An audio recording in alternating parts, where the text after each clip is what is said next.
Hard on the heels of Sky Television comes BSB, Britain's newest satellite station. Now, Tony Osborne, a young open-air viewer, wrote to us with some questions about satellite broadcasting. So what did we do? Well, we sent her behind the scenes of BSB to see for herself what they've got in store for all of us. In just 5 weeks' time, on April the 29th, British Satellite Broadcasting will start beaming 5 new television channels from outer space to our homes.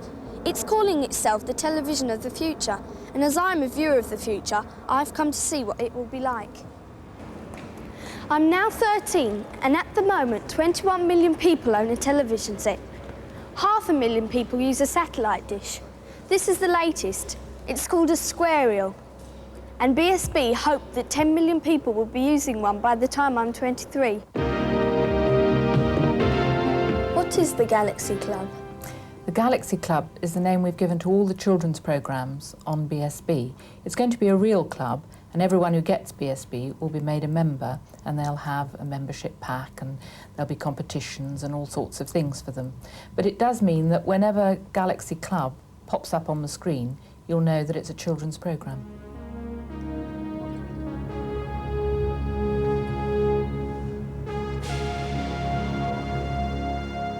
What kind of films do you have? Well, we have every sort of film. We have films for all ages and all types of people, because in a year we show more than 400 different sorts of films, 240 of which are brand new films to television. We've been planning this for the last 2 years or so, and some people much longer than that. It's exciting, it's getting now to be interesting. Lots of new programmes are turning up, programme makers are appearing, and it's always good news because that's what it's about. So it's exciting, and we're about to start for real. Could you explain what's happening here? Well, we're in master control at the moment. This is where the engineering supervisor of the station will sit, exactly where you're sitting now, and he can look at all the 5 channels. He can look at off-air receivers from all 5. In fact, those 5 monitors on the top now, which are labelled Now, Galaxy, Movie, Sport and Power, are all actually off-air receivers. So that's actually what's being transmitted over the satellite at this very moment. The signal leaves here, sound and vision, and goes all the way down to a place near Southampton, where there's a large dish, 9 metres diameter, huge thing, pointing up at the satellite, which transmits the signal to the satellite. The satellite then retransmits it back to the ground, and you receive it on a dish, or in our case, a squarial on the ground, and that then comes down to a receiver, and you watch the receiver on a television set.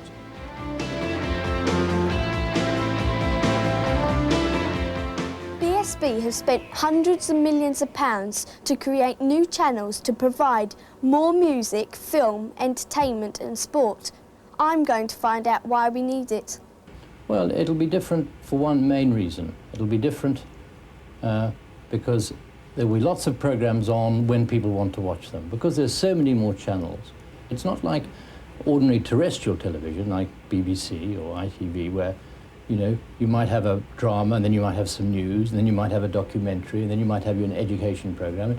You may not want any of those. This way, it's a bit like radio. When you turn on Radio 1, you know exactly what you're going to get. When you turn on a BSB channel, you'll know exactly what you're going to get.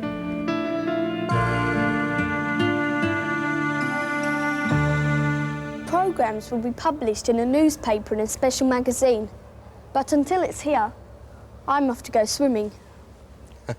Thanks, Tony. Well done. All looks very exciting, doesn't it? And joining me now from our London studio are Richard Lander of the Independent on Sunday and Andy Birchall, Managing Director of BSB's Movie Channel, who was featured there in Tony's report. And Andy, from your point of view, actually, there's a big onus on you, because it is said that satellite stations will stand or fall by the quality of their sports channel and, more importantly, their movie channel. It's a big onus on you, isn't it? Yes, there is, and we've invested a great deal of money in trying to provide the very best of film that's available. So we're providing more than 240 new films a year and a choice of more than 400 films over the whole of the year. Okay, you've got the films, okay, you've got them there, but the big concern with everyone is, have you got these squarials so they can pick it up? Because there's been so much debate and talk and doubt cast over these things. Yes, we have, and in fact I've had a squarial installed at my own home now, And I can tell you that the pictures that we're getting off it are quite stunning. They don't have any of the blurs that you may get in some areas where transmission from a radio mast is not very clear. Okay, let me talk to some people who have actually been experiencing your test transmissions. I think you have Brian Folds from Perth, have you? That's correct, yes. I've actually got it on cable TV at the moment. Right. My question... That means you get Sky as well, doesn't it, Brian? Well, yes, I do. Right. I've also got a satellite dish, which is... Do you do anything else but watch TV, Brian? I don't watch that much TV, actually. My question is regarding the movies and that. It's the type of films they're going to be showing.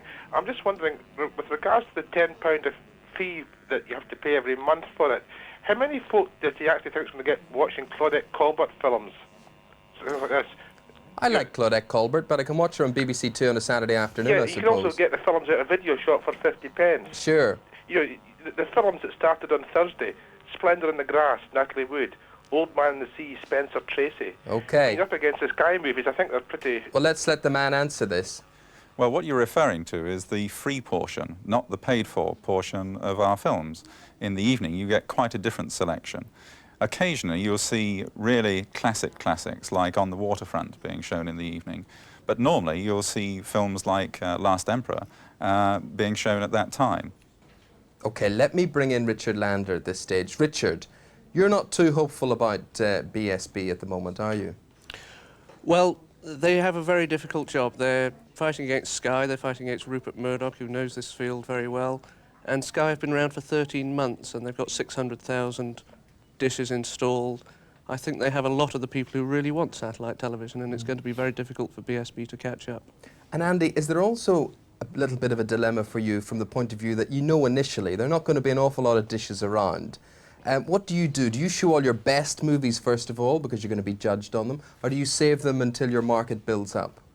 No, we made a programming decision more than 2 years ago now that we were going to show the best programming right from the start, and everybody has talked about the amount of funds that we have available, and a lot of that funding is there to make sure that we can provide the very best program right from the start and wait for the audience to build up. Right. It is important for us to have a large audience, but as far as the first dish owner is concerned, he's going to get the same quality of programming that he would get in 2 years' time. Okay, good to hear that assurance. Let's speak to Mike Brown from Berwick on Tweed. Hello, Mike. Hello, Mike. Hello. Good morning. Good morning. First of all, I'd like to thank BSB for their Christmas card and continue update letters you send out. You seem to be winning the PR battle, but can you win the battle for viewers and advertising revenue? Yes, I'm sure that we can do. One of the unusual things about the movie channel is that we will be showing advertising, but not in the films themselves, between the films. So that gives us a new opportunity in getting advertising revenue. As far as the other channels are concerned, they're extremely strong. And we've already heard some criticism this morning of conventional broadcast not providing enough music programs. Well, we have a channel devoted entirely to music programming. We also have one devoted entirely to sports programming. Let me get an opinion from Richard on that subject. Richard? I think the great advantage of BSB and Sky is, as Andy says, you can provide extended coverage of particular subjects. So Sky has the cricket on all day. BSB will have live football in midweek when BBC can't show that, and we'll have a music station all day, and that is the raison d'etre of satellite television. But at the end of the day, Richard, people have to spend more money than they would watching terrestrial television. Do you think that there is an inbuilt resistance among people to actually pay what they see on the box? I mean, they'll just about tolerate the license fee. But, I mean, this is really what satellite stations are up against, isn't it? The extras. How much is it going to cost at the end of the day? It's going to cost a lot, whether you pay monthly subscription to cable or whether you go out and buy yourself a dish for Sky or Astra, I beg your pardon, BSB. But I think people are prepared to pay.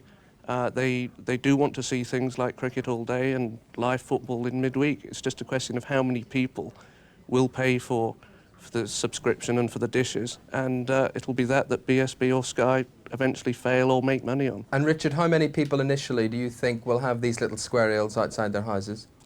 I don't think there's going to be many initially, and I don't think Andy would say that either. How many is not many? I don't know. I haven't seen any in the shops. There will be. They have talked about getting some in the shops by April the 29th, but probably not more than a few thousand, I would think. Will you be one of those few thousand? I don't think so. I'm playing a game of wait and see. Andy, thank you very much and good luck on the big launch date. And Richard, thank you very much indeed for your comments and analysis on what's in store. Well, certainly it's something I'm sure we will be hearing a lot more about in the future once the station gets up and running. If you've got views, we're always here to listen to them. 061 814 0424.